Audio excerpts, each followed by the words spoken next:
యాక్చువల్‌గా ఇప్పుడు అవే ఎక్కువ ట్రెండ్ అవుతున్నాయి తెలుసా? అంటే రెగ్యులర్‌గా ఏదన్నా నొప్పుంటే సర్జరీకెళ్ళిపోవడం కన్నా non surgical methods, non medical మెథడ్స్‌లో ట్రై చేయడంలోనే అంటే not specifically about one point or second point మొన్న డయాబెటీస్ వచ్చింది, షుగర్‌తో బాధపడుతున్నాం అన్న వాళ్ళకి మిరాకిల్ డ్రింక్స్ అని చెప్పి ఏవో ఆయుర్వేదానికి సంబంధించి కొన్ని డ్రింక్స్ ప్రమోట్ చేయడం జరిగింది. జనాల ఇంట్రెస్ట్ ఎట్లా ఉందంటే సర్జరీ దాకా వెళ్ళకుండా ఏ రకంగా దాన్ని తగ్గించుకోవచ్చు అన్ని యాంగిల్స్‌లో. ఎస్పెషల్లీ ఈ అవేర్‌నెస్, ఈ ఫోకస్ సొసైటీలో పెరిగిపోతున్న నేపథ్యంలో ఎపి1 పెయిన్ మేనేజ్మెంట్ సెంటర్ నుంచి సుధీర్ ధారా గారితో మాట్లాడదాం. What can be done non surgically related to knee pain. ఇదే టాపిక్ గురించి ఈరోజు కనెక్ట్ అయ్యి మాట్లాడే ప్రయత్నం చేద్దాం. సార్ నమస్తే. నమస్కారం. ఎలా ఉన్నారు sir? Good. Wonderful sir. Sir ఇప్పుడు నొప్పి అన్న వెంటనే సర్జరీ మ్యాండేటరీ అన్న ఒక ముద్ర పడిపోతుంది చూడండి సార్. దానికి మాకు అర్థమైంది కొన్నాళ్ళ మీతో జర్నీతో మీరు దానికి వ్యతిరేకం అన్నది నాకు అర్థమైంది. కానీ కూడా పిఆర్పి అనేది సపోజ్ ఇప్పుడు మోకాళ్ళ నొప్పికి తీసుకున్నాం అనుకోండి సార్, ఎన్నాళ్ళ వరకు మనం పోస్ట్ పోన్ చేస్తామా, జీవితాంతం అవాయిడ్ చేస్తామా సర్జరీ? దీనికి ఒక చిన్న ఇది చెప్తాను. బేసికలీ ఈ మోకాళ్ళ నొప్పులు, జాయింట్ పెయిన్స్, తర్వాత నడుము నొప్పి, వేరే ఏ లిగమెంట్ ఇంజురీస్ కానీ, లిగమెంట్ పెయిన్స్ కానీ ఇవన్నీ మన చేతిలోని అంశాలు. మనం ఆపేసుకోవచ్చు. ఇవి కరెక్ట్గా 30-35 ఇయర్స్ నుంచి కూడాను జాగ్రత్తలు తీసుకుంటే ఏ ఒక్కరు కూడా ఈ పెయిన్స్ తోటి డాక్టర్ దగ్గరికి వెళ్ళాల్సిన అవసరమే లేదు. అంటే ఎలాంటి జాగ్రత్తలు అంటారు? ఇప్పుడు మనం అంతా ఈ జాయింట్ అరిగిపోతే సర్జరీ, ఈ జాయింట్ అరిగిపోతే పిఆర్పి, అది అవి లేవు అసలు. 30-35 ఇయర్స్ నుంచి, ఇప్పటి నుంచి చెప్తాను చూడండి, 30-35 ఇయర్స్ నుంచి ప్రాపర్గా కానీ మన జాయింట్స్ని స్పేర్లీగా వాడామంటే, అంటే పొదుపుగా వాడాము అంటే ఏ జాయింట్ పెయిన్స్ రావు. ఇవన్నీ ప్రూవన్. మనం ఏం చేస్తాము, మనము ఓవర్గా యూజ్ చేస్తాం. హౌస్ వైఫ్స్ ఓవర్గా మోకాళ్ళని యూజ్ చేస్తారు, షోల్డర్ని యూజ్ చేస్తారు, బ్యాక్ని యూజ్ చేస్తారు. అంటే వయస్సును చూడరు. 70 ఏళ్ళు కూడాను నొప్పి నగడం పనిచేస్తుంటారు. ఇవన్నీ 30-35 ఇయర్స్కే కానీ కంట్రోల్లో పెట్టుకుంటే. ఇప్పుడు ఏం చెయ్యాలి, ఏం చేయకూడదు అన్నది నెక్స్ట్ క్వశ్చన్. వయస్సు బట్టి ఎక్సర్సైజ్ చేయాలి, వయస్సును బట్టి పనులు కూడా చేయాలి. 50 ఇయర్స్ వచ్చి పిల్లలందరూ పెద్దలు అయిపోయి వాళ్ళు పెళ్ళిళ్ళు అయిపోయినా కూడాను మీరు 35 ఇయర్స్ లాగా ఇంట్లో పని చేశారంటే అన్నీ అరుగుతాయి. ఈరోజు ఎందుకు ఈ జాయింట్ పెయిన్స్ మీద ఇంత డిస్కషన్ జరుగుతుంది, ఇంత కొట్లాటలు ఎందుకు జరుగుతున్నాయంటే బేసిక్గా జనాలే ఆ జాయింట్స్ని అంత మిస్యూజ్ చేస్తున్నారు. సో అందుకని ఎప్పుడు కూడాను జనాల్లో ఏం చైతన్యం రావాలి అంటే, అరే నేను ఎందుకు వెళ్ళాలి డాక్టర్ దగ్గరికి, పిఆర్పి కోసం వెళ్ళకూడదు, సర్జరీ కోసం కూడా వెళ్ళకూడదు, నా మోకాలు నేనే కాపాడుకోవచ్చు. మేము అదే చెప్తాం మా పేషెంట్స్కి. చూడమ్మా నువ్వు చేయించుకో, బట్ నీ కోడలుని చూడు, నీ కూతురుని చూడు, వాళ్ళు కూడా 35-40 ఏళ్ళు అయినాయి, వాళ్ళకి చెప్పండి ఈరోజు మీకు ట్రీట్మెంట్ నేను చేసి ఏ జాగ్రత్తలు చెప్తున్నా అవే జాగ్రత్తలు చెప్పండి. వాళ్ళు డాక్టర్ దగ్గరికి పోరు, మీకు బర్డన్ ఉండదు. సో ఇక్కడ మనం అంటున్నాం కదా, మీరు అన్నారు వ్యతిరేకం కాదు. ఆ ట్రెండ్ని ఓకే అది మిస్యూజ్ కాకుండా వేరే ఆల్రెడీ ఆప్షన్ ఉంది, ఆ ఆప్షను చేసుకోండి అని జనాలకు ఒక ఇన్ఫర్మేషన్ ఇస్తున్నాం. అది మేము చేస్తున్నాం, దాంట్లో పర్లేదు, సక్సెస్ అయ్యాము ఒక లెవెల్లో. సో బేసికలీ మోకాలు అరిగిపోయింది, మోకాలు నొప్పి వచ్చింది, మోకాల్లో కారణం కనుక్కొని ఎన్ని రోజులైతే అన్ని రోజులు పెయిన్ ఫ్రీగా ఉండాలి అంతే. ఈ ట్రీట్మెంట్కి ఆ ట్రీట్మెంట్కి పోవడం కాదు. నేను చేసే ట్రీట్మెంట్ ఏంటి, నేను సర్జరీ చేయను, నేను అనస్థీషియా డాక్టర్ని, తర్వాత పెయిన్ స్పెషలిస్ట్ అయ్యాను. నా స్పెషాలిటీ ఏంటి, నేను పిఆర్పి చేస్తాను. నా దగ్గర పేషెంటు సార్ ఈ నొప్పి నా తగ్గించండి సార్ మోకాలు నొప్పి అనగానే ఆ నొప్పి కారణం కనుక్కొని ఆ కారణాన్ని పిఆర్పితో తగ్గించడం కోసం ట్రై చేస్తాను. కాని పక్షంలో నేను అప్పుడు చెప్తామ్మా, చూడమ్మా ఇది కాలేదు, నేను ట్రై చేశాను, సో ఇప్పుడు మీరు సర్జరీకి వెళ్తారా, వెళ్ళండి, అంతే. అర్థమైంది సార్. సరే యూజువల్గా పిఆర్పి మోకాళ్ళ నొప్పి కానీ వచ్చినప్పుడు గుజ్జు పట్టడానికి ఆ పర్టికులర్ స్ట్రక్చర్ ఏదైతే బోన్ చుట్టూరా ఉండేది మొత్తం రీజనరేట్ అవ్వడానికి మనం లాస్ట్ టైం మీరు ఆ ప్రొసీజర్ కూడా నాకు చేసి చూపించారు. అలా చాలామందికి ఒక రకంగా పెయిన్ తగ్గింది, వాళ్ళు హ్యాపీగా వీల్ చైర్లో వచ్చి నడుచుకుంటూ వెళ్ళారని మనం చాలాసార్లు మాట్లాడుకున్నాం. సో ఈ పిఆర్పి మోకాళ్ళ నొప్పి రిలేటెడ్ అంశాలతో అంటే ఆ యాంగిల్లో మాట్లాడితే ఇంకా ఏ స్ట్రక్చర్స్ డ్యామేజ్ అయితే ఈ పిఆర్పి పనిచేస్తా సార్? ఎగ్జాక్ట్లీ. సో మనం ఎప్పుడు చాలామంది అనుకునేది ఒక 40-45 ఏళ్ళు దాటాక నొప్పి వచ్చిందంటే గుజ్జు జరిపింది. సరే ఒక 80-90% అదే కారణం, కానీ ఇంకా వేరే స్ట్రక్చర్స్ కూడా ఉన్నాయి. అవి డ్యామేజ్ అయినా కూడాను పెయిన్ రావచ్చు. ఒకటి మోకాలు చుట్టూ కొన్ని బర్సా ఉంటాయి, పెస్ యాన్సరిస్ బర్సా అని. ఈ మోకాలు కింద చిన్న బర్సా, అది కూడా ఎక్కువ వర్క్ చేస్తూ ఎక్కువ నిలబడితే కూడా వస్తుంది, దానివల్ల పెయిన్ రావచ్చు. కొలేటరల్ లిగమెంట్స్ అని సైడ్లో ఉంటాయి, దానివల్ల కూడా పెయిన్ రావచ్చు. అది కాకుండా మెనిస్కస్ అని ఉంటుంది, మెనిస్కస్ డ్యామేజ్ అయినా పెయిన్ రావచ్చు, మజిల్స్ డ్యామేజ్ అయినా పెయిన్ రావచ్చు. సో ఇక్కడ మళ్ళీ ప్రతి మోకాలు గుజ్జు వల్ల నొప్పి రాదు, ప్రతి మోకాలు పెయిన్ వేరే వాటి వల్ల కూడా వస్తుందని మనం తెలుసుకోవాలి. సో అందుకనే మేము చేసే స్కాన్లు ఏంటంటే ఇవన్నిటిని చూస్తాం. ఇప్పుడు ఒక ఎక్స్రే తీసి చూసామనుకో ఓన్లీ బోన్స్ కనపడతాయి, ఈ బర్సాలు కనపడవు, మజిల్స్ కనపడవు, లిగమెంట్స్ కనపడవు, మెనిస్కస్ కనపడవు. అదే అల్ట్రాసౌండ్ మస్కులోస్కెలిటల్ డైనమిక్ స్కాన్లో అయితే ఇవన్నీ కనపడతాయి.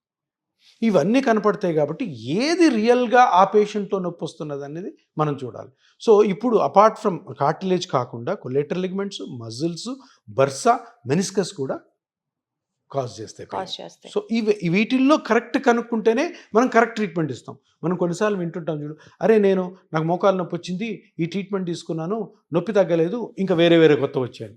ఫెయిల్ అవుతుంది. ఫెయిల్ ఎప్పుడవుతుంది? కరెక్ట్ కాజ్ ఐడెంటిఫై చేయడం. సో ఇప్పుడు కరెక్ట్ కాజ్ ఐడెంటిఫై చేయడం అన్నది పెద్ద సైన్స్. అవును, అది ఇప్పుడు ఆ ట్రీట్మెంట్ చేసే డాక్టరే కానీ స్కాన్ చేసాడు అనుకో ఈజీగా ఐడెంటిఫై అవుతాడు. ఓహో ఇది అనుకుంటున్నాను నేను, సో ఇది చేద్దామని. ఇప్పుడు ఎంఆర్ఐ చేస్తుంది, ఇప్పుడు మోకాలు నొప్పి వచ్చింది, ఎంఆర్ఐ తీశారు. ఎంఆర్ఐ తీయగానే నువ్వు ఎంఆర్ఐ నుంచి బయటకు వచ్చి ఒక 10 పాయింట్లు ఇస్తాడు, ఇది ఇది ఇది ఇది ఇన్ని డ్యామేజ్ అయ్యాయి. ఇప్పుడు ఆ డ్యామేజ్లో దేనికి ట్రీట్మెంట్ చేయాలన్నది ఇంపార్టెంట్. సో ఇది కనుక్కోవాలి మనం. సో ఇది ఎవరైతే ట్రీట్మెంట్ చేస్తుంటాడో ఆ డాక్టర్ కానీ దాన్ని చేసి ఆ నాలెడ్జ్ ఉంటే అప్పుడు కరెక్ట్ ట్రీట్మెంట్ ఇవ్వగలుగుతారు.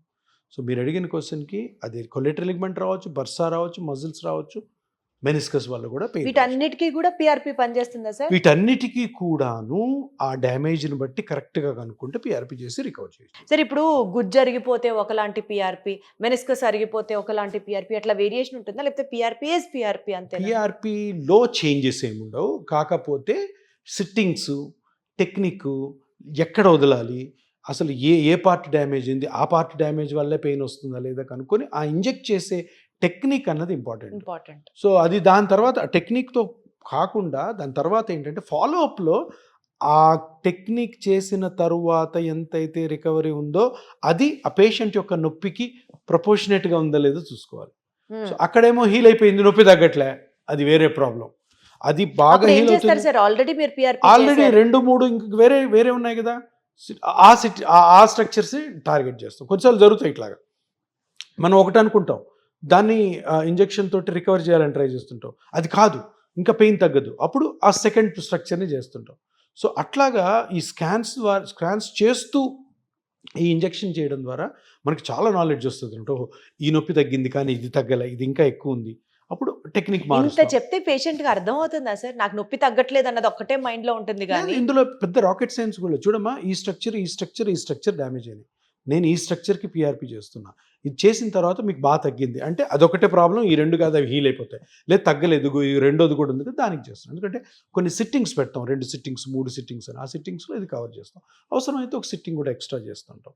సో బేసికల్ ఏంటంటే కొంచెం కరెక్షన్స్ జరుగుతూ ఉంటాయి, అప్పుడు మనల్ని మనం కరెక్ట్ చేసుకోవాల్సి వస్తుంది. ఇప్పుడు ఎక్కువైపోయింది కదా సార్ జనాలకి, ఈ పిఆర్పి గురించి కానివ్వచ్చు, ఇలా నాన్ సర్జికల్ మెథడ్స్ గురించి ఎక్స్ప్లోర్ చేయడం కానివ్వచ్చు, ఇవన్నీ ఎక్కువైపోయిన నేపథ్యంలో వాళ్ళు కూడా చాలా స్పెసిఫిక్గా ఉంటున్నారు అని విన్నాను, అందుకని క్వశ్చన్ అడిగాను. యాస్ ఇప్పుడు నాలెడ్జ్ ఎలా ఉందంటే ఇప్పుడు పేషెంట్స్కి సఫర్ అయ్యే వాళ్ళు ఎట్లా ఉంటారంటే అన్నీ ఎతుకుతుంటారు, అన్నీ సోషల్ మీడియాలో చూస్తారు, పేపర్లు చదువుతుంటారు, మెడికల్ బుక్స్ కూడా చదివే వాళ్ళు ఉంటారు, డాక్టర్స్ని అడిగే వాళ్ళు ఉంటారు, ఇప్పుడు సైంటిస్ట్ని అడిగే వాళ్ళు ఉంటారు. సో ఎంత అవేర్నెస్ అంత జరిగితే అంత మంచి జరుగుతుంది పబ్లిక్కి. సో పబ్లిక్ డిమాండ్ ఏంటంటే ఏదన్నా కూడా సింపుల్గా బయటపడాలి. నేను if it's not a big disease, మీకు పెద్ద క్యాన్సర్ ఉంది, 2 కిడ్నీలు చెడిపోయినాయి, సో వాటికి సర్జరీలు అవసరం తప్పదు.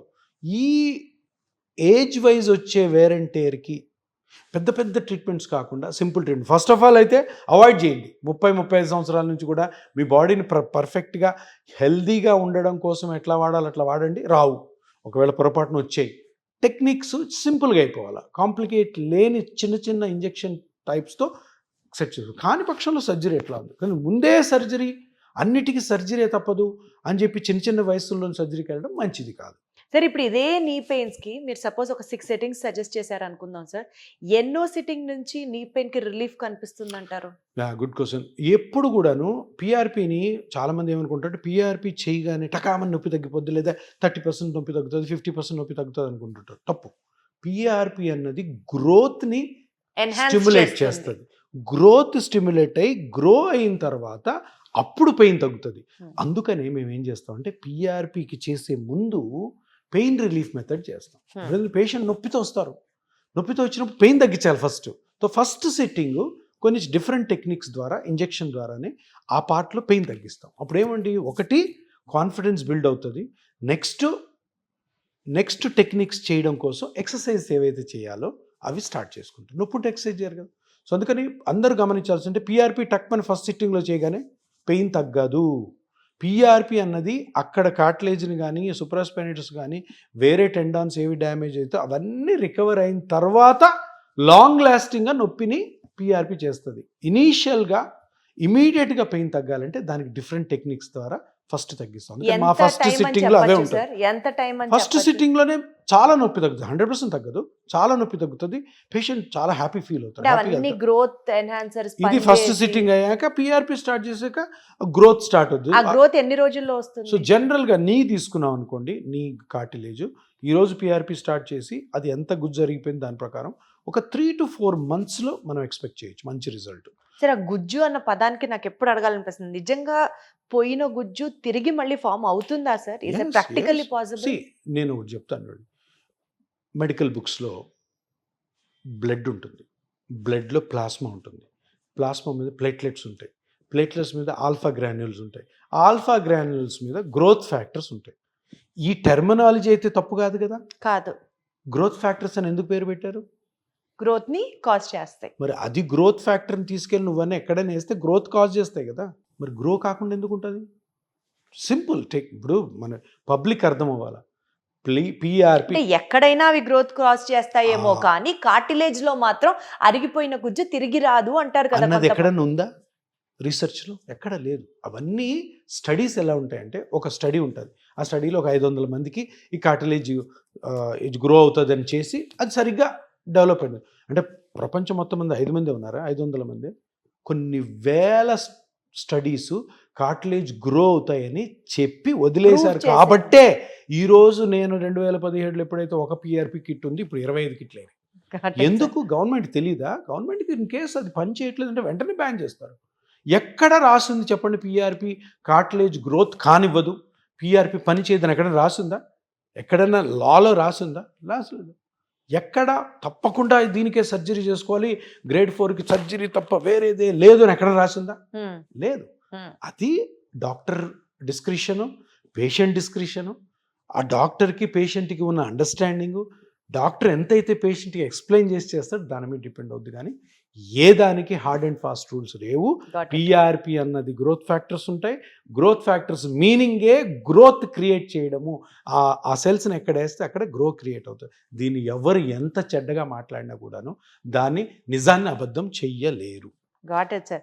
సో గుజ్జరిగిపోయింది అనుకున్న వెంటనే మన కాన్ఫిడెన్స్ తగ్గించేసేసుకొని మనం భయపడిపోయి అమ్మో ఇంక మనకి వయసు అయిపోయింది అని అనుకొని ఇంకా నీ రీప్లేస్మెంట్ సర్జరీయే మార్గమా అనుకోవడం కాదు. We still have many options. అందులో you can definitely explore PRP. నొప్పి తగ్గుతుంది అండ్ ఆల్సో అరిగిపోయిన గుజ్జు తిరిగి ఫామ్ అవుతుంది అని గంటా పదంగా అంటున్నారు సుధీర్ తారా గారు.